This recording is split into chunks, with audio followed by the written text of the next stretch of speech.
Hi guys, this is Raju Sir from Spoken English Rana channel. Welcome to all of you. आप सबका स्वागत है guys. मेरा नाम राजू सर है. आज का हमारा टॉपिक है सेंटेंस. आज हम सेंटेंस के बारे में जानेंगे. सेंटेंस क्या है, सेंटेंस का मतलब क्या होता है, सेंटेंस कितने प्रकार के होते हैं, उनके डिफिनेशन क्या होते हैं, एक सेंटेंस का निर्माण कैसे होता है. आज हम एक एक चीज को क्लियर करेंगे. बच्चों, पिछले वीडियो लेक्चर में हम लोगों ने लेटर के बारे में पढ़ा, वर्ड के बारे में पढ़ा. आज हम सेंटेंस के बारे में पढ़ेंगे. आज हम सेंटेंस के एक एक कर्नर को टच करेंगे. सेंटेंस का मतलब वाक्य होता है. सेंटेंस का मतलब क्या होता है? सेंटेंस का मतलब वाक्य होता है. What is sentence? What do you understand by sentence? Sentence आप क्या समझते हैं? सेंटेंस की परिभाषा क्या है? सेंटेंस क्या है? A sentence is a group of words which gives us a complete sense. A sentence is a group of words. वाक्य शब्दों का समूह होता है. Which gives us a complete sense. जो हमें complete sense देता है. यानी शब्दों के समूह को वाक्य कहते हैं. जो हमें एक पूर्ण अर्थ देता है, जो हमें एक निश्चित अर्थ देता है. यानी वाक्य हम उसे ही कहेंगे, सेंटेंस उसे ही कहेंगे जो हमें अर्थ देगा, जो हमें कंप्लीट सेंस देगा. जो हमें अर्थ नहीं देगा, एक कंप्लीट सेंस नहीं देगा, उसमें वाक्य नहीं कहेंगे. जैसे Mohan is a boy. Mohan is a boy, यह एक सेंटेंस है क्योंकि इसका अपना अर्थ है. Mohan is a boy, Mohan एक लड़का है, इसका अपना सेंस है, इसलिए यह सेंटेंस है. एक और बात ध्यान देना है कि सेंटेंस में क्रम का सही होना बहुत ही जरूरी है. एक सेंटेंस की जो स्टार्टिंग है, जो शुरुआत है, वो सही तरीके से होना बहुत ही जरूरी है. उसमें पहले सब्जेक्ट होना चाहिए, उसके बाद वर्ब होना चाहिए, उसके बाद अदर वर्ड होना चाहिए. यानी सेंटेंस का कहीं ना कहीं जो कॉम्बिनेशन है, सीक्वेंस रूप से करेक्ट ऑर्डर में होना बहुत ही जरूरी है. ये सब्जेक्ट है, ये वर्ब है, इसके बाद अदर वर्ड है. यानी यहाँ पर वाक्य का जो सही ऑर्डर है, सही कॉम्बिनेशन है, जो सही विस्तार है, वो बिल्कुल एक्यूरेटली करेक्ट है. पहले सब्जेक्ट है, उसके बाद वर्ब है, उसके बाद अदर वर्ड है. मोहन इज अ बॉय, यह एक सेंटेंस है क्योंकि इसका अपना अर्थ है. Sita studies at home. Sita home पर, घर पर अध्ययन करती है, यह एक सेंटेंस है क्योंकि इसका अपना अर्थ है, इसका अपना सेंस है, यह हमें अर्थ दे रहा है, इसलिए हम इसे सेंटेंस कहेंगे. अ बॉय मोहन इज, यह सेंटेंस नहीं है क्योंकि इसका कोई अर्थ नहीं है, यह हमें अर्थ नहीं दे रहा है, इसलिए यह सेंटेंस नहीं है. स्टडीज एट सीता होम, यह भी सेंटेंस नहीं है क्योंकि इसका अपना कोई अर्थ नहीं है, यह सेंटेंस नहीं है. यानी मिला जुला कर आप जान गए होंगे कि सेंटेंस हम उसे ही कहेंगे जो हमें एक निश्चित, एक पूर्ण अर्थ देगा. जो हमें अर्थ नहीं देगा, जिसका अर्थ नहीं निकलता होगा, उसे हम सेंटेंस नहीं कहेंगे. सेंटेंस वही है जो हमें which gives us a complete sense, जो हमें एक निश्चित अर्थ देता है. एक नोट लिखा है मैंने, एक शब्द, एक वाक्य का निर्माण करने के लिए कम से कम हमें 2 शब्दों की आवश्यकता होती है. यानी यदि हमें एक वाक्य का निर्माण करना है तो कम से कम हमें 2 वर्ड चाहिए, 2 शब्द चाहिए. ध्यान दीजिएगा, इंपरेटिव सेंटेंस एक ऐसी सेंटेंस होती है जिसका निर्माण केवल एक ही शब्द से हो जाता है. इंपरेटिव सेंटेंस को छोड़कर बाकी सेंटेंस का निर्माण करने के लिए कम से कम हमें 2 वर्ड चाहिए होते हैं. गो यानी जाओ, यह इंपरेटिव सेंटेंस है और इंपरेटिव सेंटेंस का निर्माण सिर्फ एक ही शब्द से हो गया है, गो, जाओ.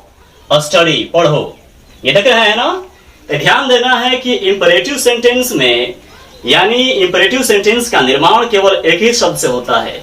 बाकी सभी वाक्यों का निर्माण, सभी सेंटेंसेस का जो निर्माण है, कम से कम 2 वर्ड चाहिए होते हैं. राम प्लस रिट्स, राम एक वर्ड है, एक शब्द है. रिट्स एक वर्ड है, एक शब्द है. राम और रिट्स, यहां पर 2 शब्दों को मैंने ऐड किया, मिलाया, उसके बाद एक वाक्य का निर्माण हुआ, राम रिट्स. राम रिट्स, राम और रिट्स का सेंटेंस का निर्माण क्या हुआ? राम रिट्स, राम पढ़ता है. यहां पर मैंने राम और रिट्स 2 शब्दों को मैंने यहां पर ज्वाइन किया, मिलाया, तो एक वाक्य का निर्माण हुआ, राम रिट्स, यानी राम पढ़ता है. राम रिट्स एक वाक्य है, एक सेंटेंस है क्योंकि इसका अपना अर्थ है, यह अर्थ दे रहा है. आयांस प्लस स्पिक्स, आयांस एक वर्ड है स्पीक्स एक वर्ड है, यहाँ पर मैंने दो वर्डों को मिलाया, एक वाक्य का निर्माण हुआ, एक सेंटेंस का निर्माण हुआ। आयांश स्पीक्स, आयांश बोलता है। आप समझ गए होंगे कि एक सेंटेंस का निर्माण करने के लिए कम से कम हमें दो वर्ड चाहिए, अधिक से अधिक कितना भी हो सकते हैं। सेंटेंस की परिभाषा भी कहता है a sentence is a group of words, शब्दों के समूह को वाक्य कहते हैं। यानी एक वाक्य में बहुत सारे शब्द हो सकते हैं, होते हैं। कम से कम हमें दो शब्द चाहिए एक वाक्य का निर्माण करने के लिए, एक वाक्य को क्रिएट करने के लिए, एक वाक्य को बनाने के लिए। अधिक से अधिक कितने भी हो सकते हैं। एक नोट लिखा है there are 5 kinds of sentence, sentence 5 प्रकार के होते हैं। पहला असर्टिव सेंटेंस, सेंटेंस का जो फर्स्ट फॉर्म है वो असर्टिव सेंटेंस है, यानी स्वीकारात्मक वाक्य। असर्टिव सेंटेंस का मतलब क्या होता है? स्वीकारात्मक वाक्य। यह वाक्य एक कथन को व्यक्त करती है।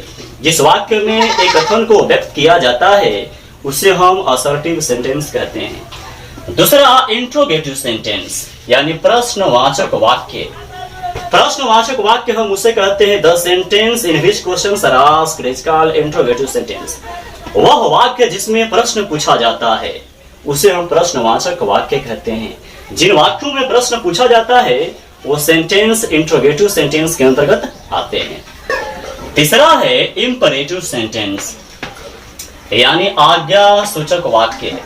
The sentence in which order, request, advice और suggestion is given is called imperative sentence. जिस वाक्य में आदेश, अनुरोध, सलाह, सुझाव ये भाव उत्पन्न होते हैं, दिए जाते हैं, उसको हम इंपरेटिव सेंटेंस कहते हैं। यानी जिन वाक्यों में आदेश दिया जाता है, सलाह दिया जाता है, सुझाव दिया जाता है, प्रार्थना किया जाता है, उसे हम आज्ञा सूचक वाक्य कहते हैं। चौथा ऑप्टेटिव सेंटेंस, यानी आशीर्वाद सूचक वाक्य। The sentence in which bless gods we wish pray is given is called optative sentence. जिस वाक्य में आशीर्वाद, श्राप, कामना ऐसे भाव उत्पन्न होते हैं, ये दिए जाते हैं, उसे हम ऑप्टेटिव सेंटेंस कहते हैं, यानी आशीर्वाद सूचक वाक्य कहते हैं। पांचवा एक्सक्लेमेटरी सेंटेंस, विस्मयादिबोधक वाक्य। The sentence in which sudden, surprise, sorrow, repent, Joy such conditions appear is called exclamatory sentence। जिस वाक्य में अचानक आश्चर्य, दुख, पश्चाताप, घृणा का भाव उत्पन्न होता है उसे हम एक्सक्लेमेटरी सेंटेंस कहते हैं। गाइस, मैं आने वाले सेपरेट वीडियो लेक्चर में एक एक सेंटेंस के डेफिनेशन को, उसके एग्जांपल्स को कवर करूंगा। तब तक के लिए आज इतना ही। इस वीडियो को जितना हो सके शेयर कीजिए ताकि यह हिंदुस्तान के बच्चे के पास पहुंचे और बड़े पैमाने पर बच्चे इसका लाभ उठा सके और मैं उन बच्चों तक पहुंच सकूं। चैनल को सब्सक्राइब कर लें ताकि आने वाले हर वीडियो आप तक पहुंच सके। तुरंत मिलते हैं एक नए वीडियो के साथ, तब तक के लिए धन्यवाद।